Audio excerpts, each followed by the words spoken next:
Welcome to a Foxy Tech Tips tutorial on turning on the torch on the Apple Watch Series 10. If you find this tutorial helpful, please consider subscribing to my channel and liking the video.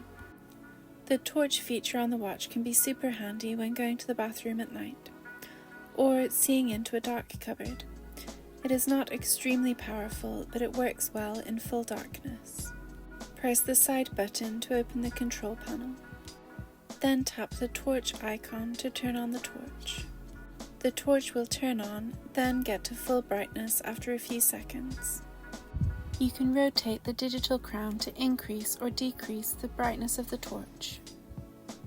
You can swipe from right to left to change to a flashing torch, or swipe again to get to a red torch. The red light option will help your eyes to stay adjusted to the dark, as red light doesn't dilate your pupils as much as white light does. And that draws an end to this tutorial.